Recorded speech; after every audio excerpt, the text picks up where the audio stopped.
वंदे मातरम। स्वागत है आप सभी का। मैं हूं आपके साथ दीपिका सिंह। द्रौपदी मुर्मू देश की नई राष्ट्रपति चुनी गई हैं।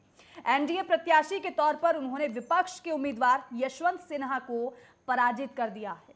देश के 15वें राष्ट्रपति के लिए संसद भवन में 98.91% मतदान हुआ था। द्रौपदी मुर्मू देश की पहली आदिवासी महिला हैं जो महामहिम बनी हैं। देश भर में द्रौपदी मुर्मू के राष्ट्रपति बनने से खुशी का माहौल है। द्रौपदी मुर्मू देश की राष्ट्रपति बन चुकी हैं। इस पर आप एक रिपोर्ट देखिए।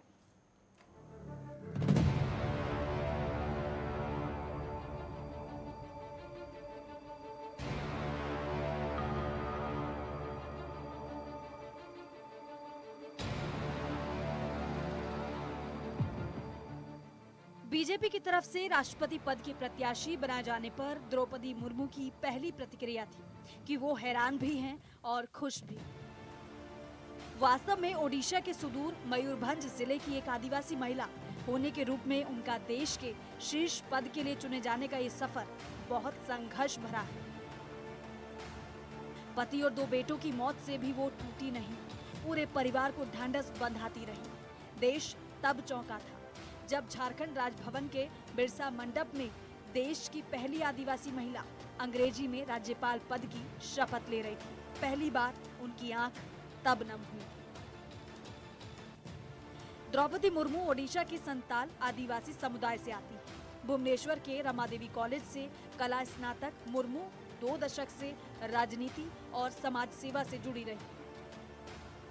राष्ट्रपति पद के लिए जो अंकों का समीकरण नजर आ रहा था, उसमें द्रौपदी मुर्मू के राष्ट्रपति भवन जाने में कहीं कोई अड़चन नहीं नजर आ रही थी। बीजेपी ने महिला आदिवासी नेता पर सोच समझकर दांव लगाया। झारखंड मुक्ति मोर्चा आदिवासी समाज को साध कर ही राजनीति करती है। बीजेपी ने इस तरह अपनी प्रभावी रणनीति से कई हित साध लिए हैं। एक तरफ महिला आदिवासी नेता को राष्ट्रपति बनाने की मुहिम, पूर्व भारत के राज्यों को अपने प्रभाव में लेने की कोशिश के साथ साथ उन्होंने विपक्ष को भी इस मामले में सोचने पर विवश किया है।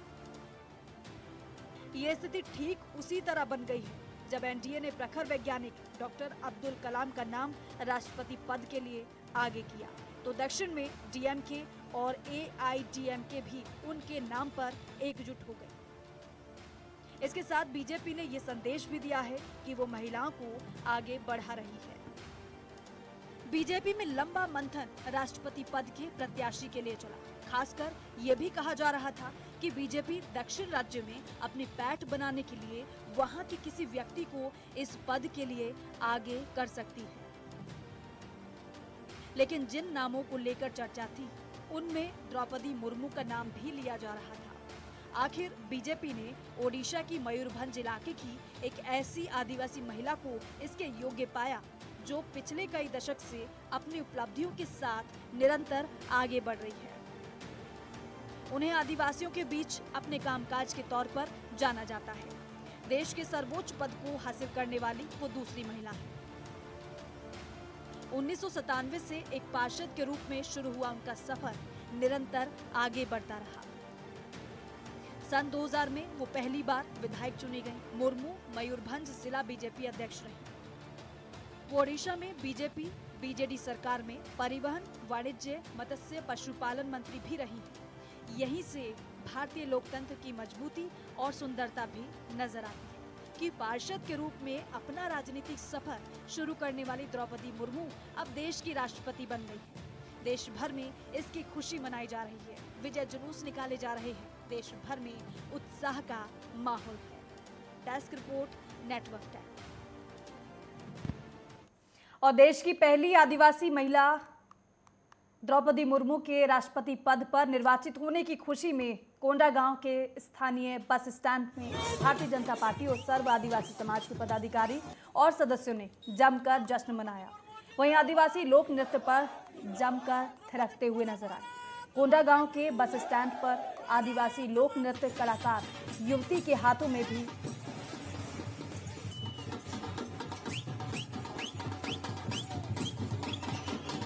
आपको बता दें कि भाजपा राष्ट्रीय सदस्य लता उसेंडी ने कोंडागांव जिला और पूरे छत्तीसगढ़ की ओर से शुभकामनाएं और बधाई दी है। केक भी काटा गया है। तस्वीर आप देख रहे हैं, नाचते गाते ये लोग खुशी मनाते हुए नजर आए। केक काटा गया। और वहीं छत्तीसगढ़ में ईडी दफ्तर के सामने कांग्रेसियों ने प्रदर्शन किया है। सोनिया गांधी को जिस तरह से ईडी ने समन किया है, उसके विरोध में ईडी दफ्तर के सामने कांग्रेस ने धरना प्रदर्शन किया। इस दौरान पूरे देश से कांग्रेस के तमाम पदाधिकारी, जिलाध्यक्ष और कार्यकर्ता प्रदर्शन में हिस्सा लेने के लिए पहुंचे।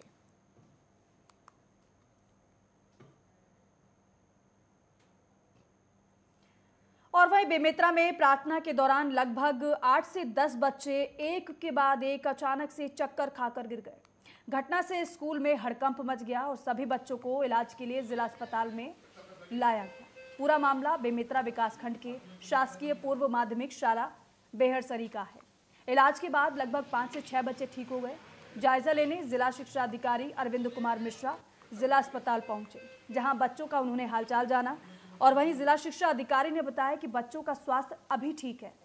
और वहीं डॉक्टर ने जांच के लिए बच्चों का ब्लड सैंपल दिया है, भेजा गया है। इस दौरान ब्लॉक शिक्षा अधिकारी समेत शिक्षा विभाग के अन्य अधिकारी भी मौजूद रहे।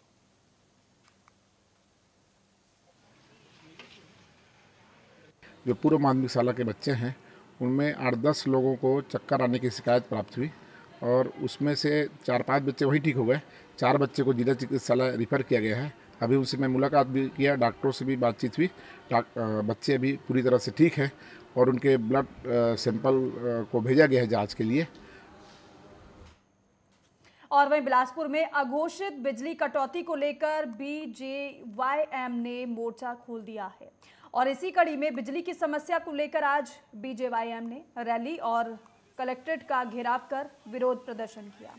इस दौरान बीजेवाईएम कार्यकर्ताओं ने बिजली विभाग, प्रशासन और शहर के जनप्रतिनिधियों के खिलाफ जमकर नारेबाजी भी की। बीजेवाईएम नेताओं ने बताया कि बीते कुछ महीनों से लगातार शहर में बिजली की आंख मिचौली हो रही है, यानी कि बिजली आ जा रही है, जिससे जनता बेहद परेशान है। बच्चों की पढ़ाई से लेकर लोगों के कामकाज इससे प्रभावित हो रहे हैं। सबसे बड़ी समस्या पानी को लेकर आ रही है। बिजली बंद होने के कारण नलों से पानी की आपूर्ति नहीं हो पा रही है और यही नहीं, रात में बिजली बंद होने से लोग दुर्घटना के शिकार हो रहे हैं। बीजेवाईएम ने स्थानीय प्रशासन, बिजली विभाग और शहर के जनप्रतिनिधियों को इस हालात के लिए जिम्मेदार बताते हुए कहा है कि लोग लगातार बिजली की समस्या से जूझ रहे हैं, लेकिन बावजूद इसके जिम्मेदार इस पर कोई ध्यान नहीं दे रहे हैं। बीजेवाईएम ने मामले में कलेक्टर को ज्ञापन सौंपते हुए जल्द समस्या का निराकरण नहीं होने पर आगे उग्र आंदोलन की चेतावनी दी है।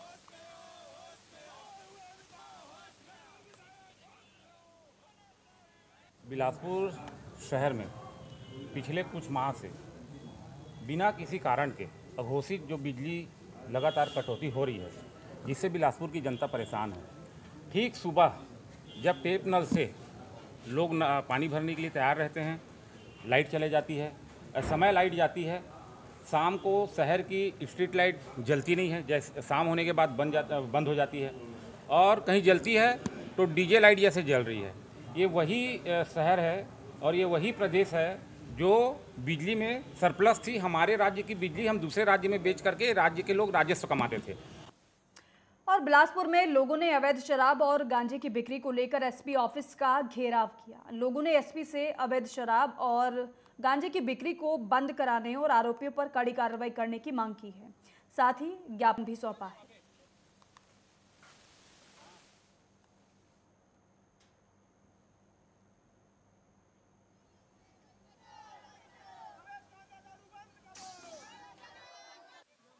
कि हम लोग के गली में पूरा दारू पानी पी के पूरा गाली गुप्तान देती और मोहल्ला में दारू बेचा थी और दारू वाले मना करथन तो होत कौन हच मना करने वाला, ऐसे करके बोलते।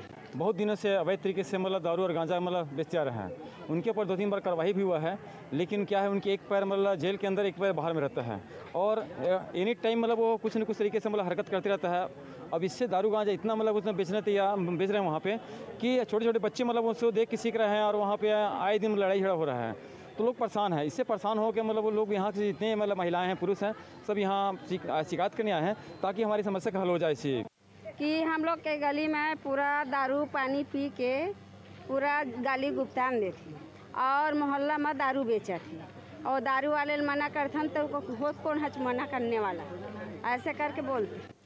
मध्य प्रदेश के गृह मंत्री नरोत्तम मिश्रा ने कहा, उन्होंने बयान दिया है दरअसल मुकुल शर्मा मामले में आगर मालवा में जो हालात बने हैं उस पर 8 लोगों को गिरफ्तार कर लिया गया है और जो 5 लोग अभी फरार हैं वो शाम तक या फिर कल तक गिरफ्तार हो जाएंगे, ऐसा उनकी तरफ से कहा गया है।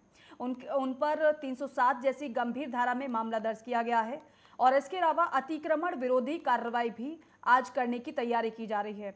उन सभी के खिलाफ NSA और जिला बदर जैसी कार्रवाई भी करने की तैयारी है। 8 लोग उस विषय में गिरफ्तार हो चुके हैं। 5 जो अज्ञात थे वो भी शाम तक गिरफ्तार, कल तक गिरफ्तार हो जाएंगे, आज शाम या कल तक।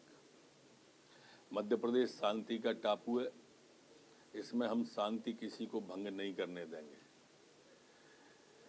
सब पर 307 जैसी गंभीर अपराध में कार्रवाई हो गई है। अतिक्रमण अभियान भी आज से वहां पर प्रारंभ किया जाएगा। मध्य प्रदेश की शांति भंग करने की किसी को इजाजत नहीं है, सख्त से सख्त कार्रवाई की जाएगी। ईडी की कार्रवाई के विरोध में कांग्रेस ने देश भर में विरोध प्रदर्शन किया और इसके विरोध में राजधानी भोपाल में जिला कांग्रेस कमेटी के नेतृत्व में कांग्रेस के नेता और एक कार्यकर्ता इकट्ठा हुए। भोपाल के रोशनपुरा चौराहा स्थित जवाहर भवन के सामने कांग्रेस ने शांतिपूर्ण ढंग से धरना दिया और केंद्र सरकार पर निशाना साधकर सरकारी एजेंसियों के दुरुपयोग का आरोप भी लगाया। पूर्व मंत्री PC शर्मा ने इस दौरान कहा कि नेशनल हेराल्ड के मामले में कांग्रेस के अंतरिम अध्यक्ष सोनिया गांधी को ईडी ने समन दिया है, जबकि वकील पहले ही सब क्लियर कर चुके हैं। उन्होंने कहा कि जो काम अंग्रेज करते थे वो अब दबाव की राजनीति केंद्र सरकार कर रही है। केवल और केवल ये मुद्दों से मुकरा है, इन सब बातों को हमें बोलना पड़ेगा, कम करेंगे। आज 60% हम 30-35 शुरू से हमारे नेता श्रीमती सोनिया गांधी को ईडी का नोटिस आया है और उन्हें डराने धमकाने के लिए ईडी का नोटिस दिया गया है। उसके विरोध में आज जिला कांग्रेस कमेटी के कार्यालय पर यहाँ पर धरना और प्रदर्शन पूरे प्रदेश में और देश में किया जा रहा है और भोपाल में भी उसी कड़ी में किया जा रहा है। उनसे सब चीज़ क्लियर हो गई, लेकिन ये दबाव की राजनीति जो अंग्रेज करते थे कि कांग्रेसियों को अंग्रेज जेल के अंदर सालों साल 10-10 साल नेहरू जी महात्मा गांधी जी को रखा, लेकिन डरे नहीं कांग्रेसी उस समय, जो देश आज़ाद कराया। ये देश भी इस भारतीय जनता पार्टी RSS से कि कांग्रेस के लोग आज़ाद करा के रहेंगे। इस तरह की ईडी के संबंध से या पेशी से कोई फर्क पड़ने वाला नहीं है। वो हमारी नेत्री जिन्होंने प्रधानमंत्री का पद टुकड़ा दिया था उसको कॉल कर रहे, शेरनी है, डरने वाली नहीं, सरफरोशी की तमन्ना हमारे सीने में है, देखना है जोर कितना बाजू का दिल में। और चलिए इसी के साथ वक्त हो गया एक छोटे से ब्रेक का।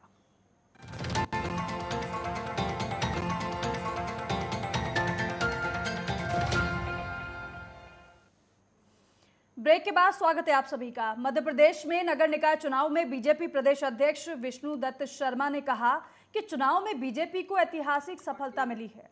ये सफलता संगठन तंत्र की मजबूती की वजह से मिली है। उन्होंने कहा कि पहली बार नीचे तक बीजेपी को इतना व्यापक समर्थन मिला है। साथ ही साथ उन्होंने ये भी कहा है कि हार के कारणों पर बीजेपी समीक्षा करेगी। VD शर्मा ने कहा कि कटनी, जबलपुर, ग्वालियर और सिंगरौली में बीजेपी को बहुमत मिला। इसके अलावा कांग्रेस के लिए कहा कि कांग्रेस को गलती से कुछ जगह सीट मिल गई है। नहीं, वो ठीक बात है, आपका कहना ठीक है कि अगर ऐसा होता तो भाजपा के मेयर बनते, लेकिन ऐसा नहीं है। हम तो उन चीज़ों की समीक्षा भी करते हैं। डायरेक्ट इलेक्शन के बारे में भारतीय जनता पार्टी ने बहुत पहले कहा है और हम तो ऐसा मानते हैं कि हर चुनाव डायरेक्ट इलेक्शन की तरफ जाए। भारतीय जनता पार्टी का मत है, इस दिशा में हम और प्रयास करेंगे। हम तो उस समय भी ये चर्चाएं चल रही थी, तब भी हमने कहा था आगामी समय में भी जनता प्रत्यक्ष विधि से ही चुने, ये प्रयास हमेशा से और अच्छे होते हैं लोकतंत्र के अंदर, तो इसलिए ये भी प्रयास होंगे। आपका कहना बिल्कुल ठीक। और वहीं उज्जैन में लोकायुक्त ने नानाखेड़ा स्थित महाकाल वाणिज्य में पटवारी नितिन खत्री को रिश्वत देते हुए गिरफ्तार किया है। बताया जा रहा है कि पटवारी नितिन खत्री जमीन के नामांतरण के नाम पर रविंद्र देशपांडे से 12,000 की रिश्वत ले रहे थे और इसी दौरान लोकायुक्त ने उन्हें गिरफ्तार कर लिया।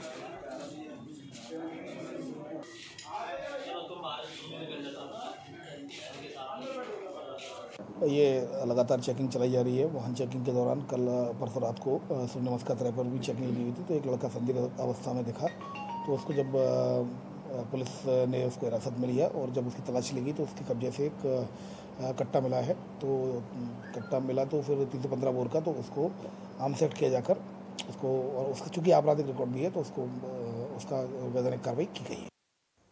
और पेंशनरों की विभिन्न मांगों को लेकर गुरुवार को पेंशनर्स एसोसिएशन ने भोपाल के नीलम पार्क में प्रदेश स्तरीय धरना प्रदर्शन किया और धरना प्रदर्शन में शामिल हो रहे आए दर्जनों विभाग के पेंशनरों ने प्रदेश सरकार से उनकी जायज मांगों पर जल्द विचार कर निर्णय लेने का आह्वान किया। पेंशनर एसोसिएशन मध्य प्रदेश के प्रांत अध्यक्ष ओम प्रकाश बुधौलिया ने बताया है कि मध्य प्रदेश में 13 साल से महंगाई भत्ता और एरियर्स भुगतान के लिए 5 लाख से ज्यादा पेंशनर्स संघर्ष कर रहे हैं। इसके बावजूद सरकार मांगों पर ध्यान नहीं दे रही है। उन्होंने कहा कि सरकार हमारी बातों को सुनने के लिए तैयार नहीं है। प्रदेश भर से आए पेंशनरों ने राज्यपाल को ज्ञापन सौंपकर लंबित मांगों के निराकरण की मांग की।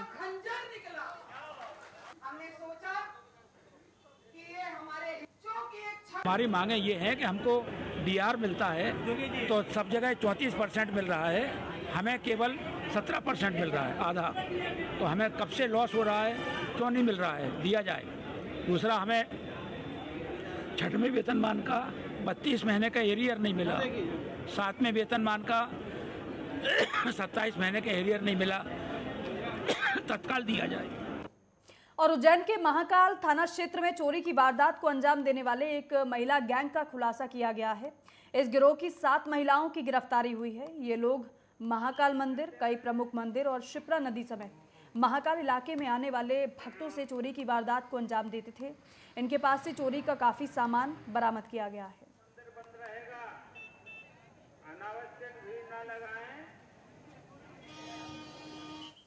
और वही उज्जैन के महाकाल थाने पर मुंबई का एक युवक पहुंचा। युवक का आरोप यह है कि उसके साथ ऑनलाइन रूम बुक करने पर धोखाधड़ी की गई है, जिसके बाद पुलिस ने युवक की शिकायत दर्ज कर मामले की जांच शुरू कर दी है। बताया जा रहा है कि युवक दर्शन करने के लिए उज्जैन आया था और पहुंचने पर ना तो युवक को धर्मशाला मिली और ना ही उसे रूम मिला, साथ ही साथ उसके खाते से पैसे भी कट गए।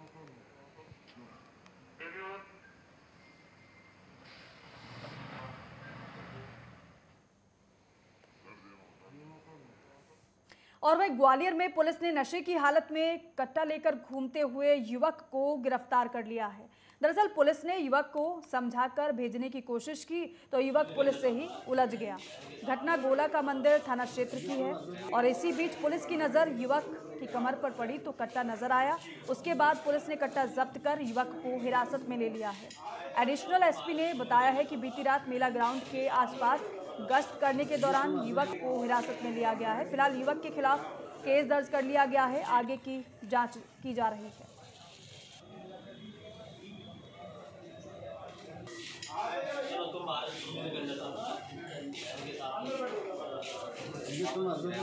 ये लगातार चेकिंग चलाई जा रही है। वाहन चेकिंग के दौरान कल परसों रात को सूर्य नमस्कार तरह पर भी चेकिंग लगी हुई थी, तो एक लड़का संदिग्ध अवस्था में दिखा, तो उसको जब पुलिस ने उसको हिरासत में लिया और जब उसकी तलाशी लगी तो उसके कब्जे से एक कट्टा मिला है। तो कट्टा मिला तो फिर 315 बोर का, तो उसको आमसेट किया जाकर उसको, और उसका चूँकि आपराधिक रिकॉर्ड भी है तो उसको उसका वैधानिक कार्रवाई की गई है।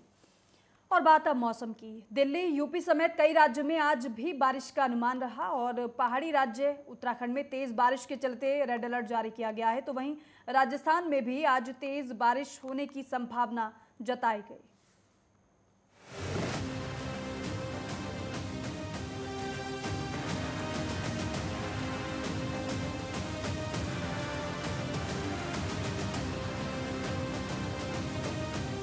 महाराष्ट्र, गुजरात, तेलंगाना, उड़ीसा और बंगाल राज्य के बाद अब दिल्ली और उत्तर प्रदेश समेत उत्तर भारत के कई और राज्यों में बुधवार को झमाझम बारिश हुई। इसी दौरान देश की राजधानी दिल्ली के भी कई इलाकों में जल जमाव की स्थिति देखने को मिली।